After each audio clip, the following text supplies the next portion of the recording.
صاحب زمان آمد باش، آمد باش، اے لشکری صاحب زمان آمد باش، آمد گئی۔ رسم تو یہی ہے کہ جناب مسلم بن عقیل سے متعلق مطالب پیش کیے جاتے ہیں، مصائب۔ تو عزیزان گرامی، روایت کے الفاظ ہیں، کوفہ مسلمانوں سے بھرا ہوا تھا لیکن مسلم صرف ایک تھے، مسلم صرف ایک تھے۔ تفصیل سے مصائب نہیں پڑھوں گا، لیکن میرا وعدہ ہے جتنی دیر پڑھوں گا آپ مصاب ضرور ہوں گے، ہر آنکھ میں آنسو ضرور آئے گا۔ آپ نے کبھی سوچا جناب مسلم کوفے میں شہید ہوئے لیکن شہدائے کربلا کے ساتھ ہی رہیں گے؟ کیوں؟ دو وجہ سے۔ ایک، انہوں نے امام حسین کی محبت میں جان دی ہے، اور دوسرے جب شہید ہوئے تو بہت پیاسے تھے، پیاس میں اس دنیا سے گئے۔ آپ کے ذہنوں میں ہے کہ طوعا نے، ایک مؤمنہ نے اپنے گھر کا دروازہ کھولا، دیکھا دہلیز پہ کوئی بیٹھا، سوال کیا بڑا پرآشوب دور ہے، اپنے گھر کیوں نہیں چلے جاتے آپ؟ کہا گھر تو وہ جاتا ہے جس کا گھر ہو، جو بے گھر ہو وہ گھر کہاں جائے گا؟ کہا آپ بے گھر کیوں ہیں؟ کہا میں پردیسی ہوں۔ کہا کہاں سے آئیں؟ کہا مدینے سے۔ کہا نام کیا ہے آپ کا؟ کہا انا مسلم ابن عقیل، میں عقیل کا بیٹا مسلم ہوں۔ وہ مؤمنہ تھی، فوراً سوال کیا، کہا کون سے عقیل کے بیٹے ہیں؟ کہا عقیل ابن ابی طالب، ابو طالب کے بیٹے عقیل کا بیٹا ہوں۔ کہا یہ عقیل وہی تو نہیں جو علی ابن ابی طالب کے بھائی ہیں؟ کہا ہاں۔ کہا علی میرے چچا تھے، حضرت امیر المومنین میرے چچا تھے، اور میں ان کا داماد بھی ہوں۔ تو ایک مرتبہ کہا کہ میں مولا کی ماننے والی ہوں، میں علی کی ماننے والی ہوں، آئیے۔ اور بزرگ تھی، بوڑھی تھی، مولا کا دور دیکھا تھا کوفے میں۔ کہا آئیے میرے گھر میں پناہ دے دیتی ہوں۔ کہا نہیں، میں نہیں چاہتا میری وجہ سے آپ کسی مشکل میں آ جائیں۔ کہا نہیں، میں پناہ دیتی ہوں، میرے گھر میں جگہ ہے، کھجرا موجود ہے، آپ وہاں۔ کیا کچھ کھانے پینے کے لیے چاہیے؟ کہا ہو سکے تو پانی لا دیجئے، میں وضو کرنا چاہتا ہوں۔ جناب مسلم نے وضو بجا لائے اور تہجد کی نماز پڑھنے لگے۔ جب تہجد مکمل کی تو کچھ دیر آرام کے لیے لیٹ گئے، آنکھ لگ گئی۔ جیسے آنکھ لگی تو خواب میں دیکھا جناب امیر آئے ہیں اور کہتے ہیں مسلم میں آپ کو لینے کے لیے آیا ہوں۔ جناب مسلم کی آنکھ کھلی، سمجھ گئی یہ میری آخری رات ہے، میرے چچا مجھے لینے آئے ہیں۔ بس بھی عجیب و غریب کیفیت ہے، جناب مسلم بہت مظلوم ہے۔ پیش کروں چند جملے مصائب کے۔ تو عزیزان گرامی، جناب مسلم رات گزر گئی، سارے مصائب میں نے چھوڑے۔ اس مؤمنہ کا بیٹا عبید اللہ بن زیاد کا کارندہ تھا، سپاہی تھا۔ اس کو جب پتہ چلا کہ گھر میں مسلم موجود ہیں، فوراً مخبری کر دی۔ عبید اللہ بن زیاد سے کہا ہمارے گھر میں مسلم نے پناہ لے رکھی ہے۔ اس نے فوراً کہا 400 سپاہیوں کو بھیجو، مسلم کو گرفتار کر لیں۔ جیسے ہی سپاہیوں کی آواز سنی، جناب مسلم نے فوراً تلوار ہاتھ میں لی، گھر سے باہر نکلنے لگے۔ اس مؤمنہ نے کہا باہر مت جائیے، بہت زیادہ لشکر ہے۔ کہا تو نے مجھ پہ احسان کیا تھا، اپنے گھر میں پناہ دی، میں نہیں چاہتا میری وجہ سے تیرے گھر پہ حملہ ہو۔ سوال کروں، جو کسی غیر مومنہ کے گھر پہ حملہ برداشت نہ کرے، کیسے برداشت کیا ہوگا کہ مولا حسین کے خیموں پہ اشقیاء حملہ کر دیں؟ اجرکم اللہ، اجرکم اللہ۔ بس بھی ایک مرتبہ جناب مسلم نے تلوار کھینچی اور اس مومنہ کے گھر سے باہر آ گئے، مقابلہ کرنے لگے۔ تمام کے تمام 400 افراد کو تہہ تیہ کر دیا۔ وقت نہیں کہ میں تفصیل میں جاؤں، بہت شجاع ہیں جناب مسلم۔ 400 افراد کو قتل کر دیا۔ اس آدمی نے دوبارہ کہا کہ وہ مارے گئے ہیں اور لشکر بھیج۔ عبید اللہ بن زیاد نے 300 افراد اور بھیجے۔ پھر تیسری مرتبہ کہا کہ وہ بھی مارے گئے، 200-300 افراد اور بھیجے۔ جب تیسری چوتھی مرتبہ فوج منگوائی تو عبید اللہ بن زیاد ملعون نے کہا ایک آدمی کو گرفتار کرنے کے لیے اتنے لشکر کو منگوا رہے ہو؟ اس نے کہا یہ کوفے کا بقالی نہیں ہے، یہ علی کے ہاتھوں کا پلا ہوا ہے، کہا اس کا کوئی مقابلہ نہیں کر سکتا۔ کہا پھر دھوکہ دے کے گرفتار کر لو۔ انہوں نے زمین میں گڑھا کھودا، اس پہ گھاس رکھی، جناب مسلم کو مقابلہ کرتے ہوئے پیچھے ہٹتے رہے، جناب مسلم آگے بڑھ رہے تھے۔ اچانک گڑھے میں جیسے ہی گرے تو ان سب نے کہا مسلم ہم امان دے رہے ہیں، مقابلہ نہیں کریں گے، تلوار دے دیں۔ کہا قسم کھا کے وعدہ کرو۔ کہا ہم قسم کھاتے ہیں حملہ نہیں کریں گے۔ جناب مسلم نے تلوار باہر پھینکی گڑھے سے، جیسے ہی تلوار پھینکی انہوں نے رسیاں زنجیریں جناب مسلم کے گلے میں ڈالیں۔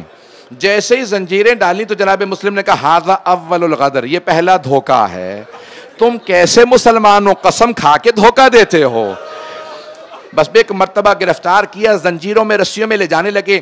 اب جب راستے میں، اب میری طرف دیکھیے گا، جب راستے میں جناب مسلم کو مارا نا، کوئی پتھر مارتا تھا، کوئی تیر مارتا تھا، کوئی تلوار سے، چہرے پہ جگہ جگہ کٹنے کے نشان تھے، لب کٹ گئے اس دوران.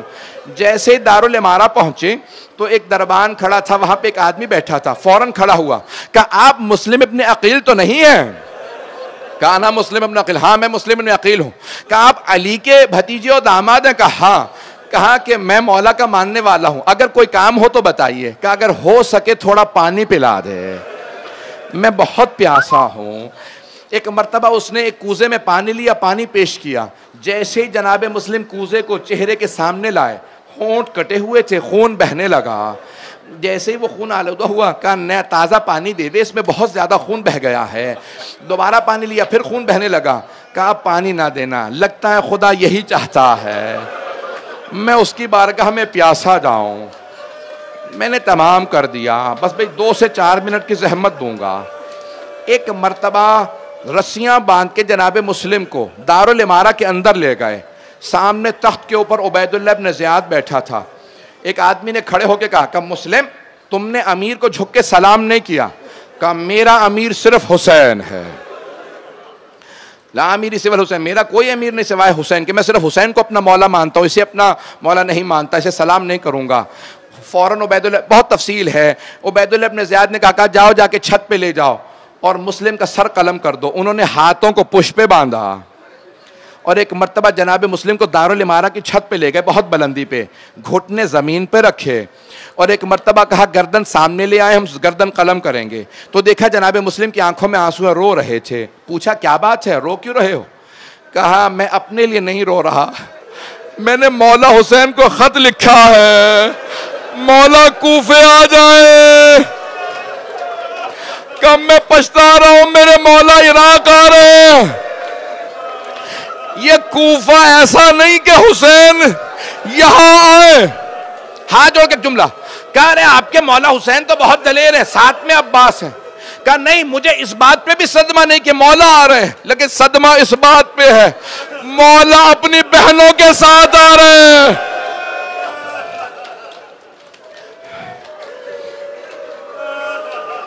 کب مولا اپنی بہنوں کے ساتھ آ رہا ہے. آخری جملے سن لیجیے، 2 سے 3 منٹ کی زحمت دوں گا. بس بھائی اگر دیکھ سکے تو میری طرف دیکھیں، نہیں تو آنکھیں بند کر کے تصور کریں. وہاں جناب سید الشہداء مکے سے چل چکے ہیں. نہ جانے جناب عباس نے کیا دیکھا، کہا مولا کیا بات ہے، یہ چہرے پہ اتنا اضطراب کیوں ہے. میں نے بہت بزرگ عالم دین سے سنا، وہ کہتے ہیں جناب سید الشہداء کے آنسو بہنے لگے. کہا عباس میں 2 انگلیاں بلند کرتا ہوں، آپ انگلیوں کے درمیان میں دیکھ لیں کیا ہو رہا ہے. جب دیکھا نا اضطراب دیکھا جناب عباس نے، مولا حسین نے انگلیاں بلند کی. جناب عباس نے دیکھا کہ مولا بڑا ہی کوئی مظلوم ہے، گھٹنے زمین پہ ہیں، ہاتھ بندھے ہوئے ہیں.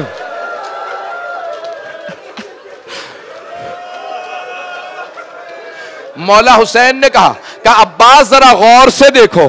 کہا مولا سر جھکا ہوا ہے، میں دیکھ نہیں پا رہا، کسی عمارت کی چھت پہ ہے، میرے طرف دیکھیے گا. اچانک جناب عباس نے کہا مولا لگتا ہے اس کی ماں زمین پہ بیٹھی ہے، کسی نے برقعے کا دامن پھیلا رکھا تھا، جب سر گرے گا تو میرے دامن میں آ. میرا دل کہتا ہے مولا حسین نے کہا ہوگا عباس یہ اس کی نہیں میری ماں ہے.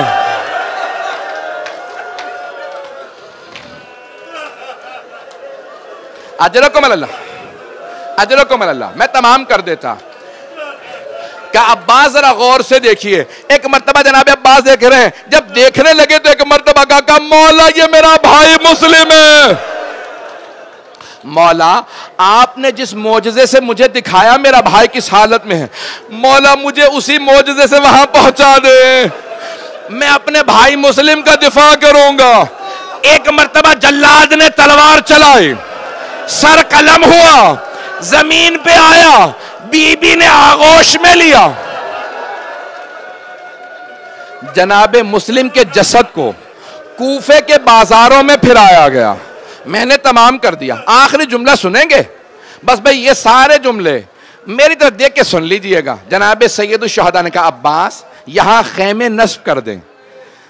خیمے نصب کر دیں، آج رات میں یہیں رکوں گا، ذرا ایک مرتبہ میری بہنوں کو بلا دو عباس۔ جناب عباس گئے جناب زینب کے پاس، کہا بی بی آپ کو مولا نے بلایا ہے۔ جناب زینب آئیں، کہا بھیا کیا بات ہے؟ دیکھا مولا کی آنکھوں میں آنسو ہیں۔ کہا زینب کوفے سے بہت بری خبر آئی ہے، ذرا رقیہ کو بلا دو۔ جناب رقیہ زوجہ ہے جناب مسلم کی، جناب امام حسین کی چھوٹی بہن ہے۔ کہا زینب ذرا رقیہ کو بلا دو۔ جناب زینب اس خیمے میں گئیں جہاں جناب رقیہ تھی، کہا رقیہ بھیا نے بلایا ہے۔ جناب مسلم کی ایک یتیمہ بیٹی ہے، نام حمیدہ بتایا ہے، کچھ نے آتے کا لکھا۔ جناب رقیہ نے فوراً بیٹی کا ہاتھ تھاما، کہا بیٹی ماموں نے بلایا ہے۔ جیسے ہی بیوہ بہن کو آتا دیکھا، امام حسین مسند سے کھڑے ہو گئے، آگے بڑھے، میری طرف دیکھیے گا، آگے بڑھے، جناب مسلم کی یتیمہ کے سر پہ شفقت کا ہاتھ رکھا۔ جیسے ہی سر پہ ہاتھ رکھا نا، جناب حمیدہ خاتون نے، ہاشمی بچی تھی، فوراً کہا ماموں میرے بابا خیریت سے ہیں؟ ماموں جانیے آپ نے جیسے میرے سر پہ ہاتھ رکھا، یتیموں کے سروں پہ ہاتھ ایسے رکھا جاتا۔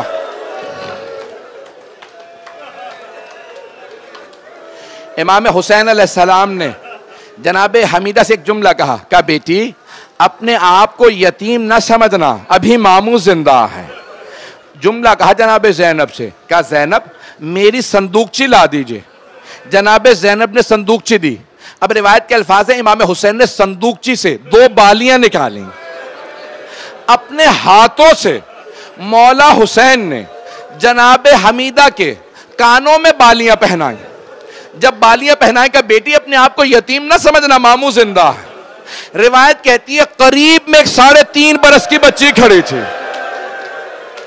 ایک 3.5 برس کی بچی کھڑی تھی، وہ بچی دیکھ رہی تھی اگر کوئی بچی یتیم ہو جائے اس کے سر پہ شفقت کا ہاتھ رکھا جاتا، اس کے کانوں میں نئی بالیاں پہنائی جاتی ہیں۔ سن کے میں ہاتھ جوڑ کے کہہ رہا ہوں، میرے جملوں کو سنیں، میری طرف دیکھیے۔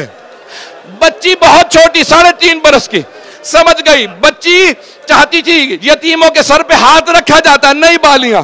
جب شام غریبہ آئی، بچی انتظار میں تھی میرے سر پہ کوئی ہاتھ رکھے، مجھے کوئی نئی بالیاں پہنائے۔ مجھے لوگ منع کر رہے نہ پڑھوں، نہیں پڑھتا، نہیں پڑھتا۔ تم سوگ میں سرور کے ہو، حق ہے تمہارا سروری، تم میں ہو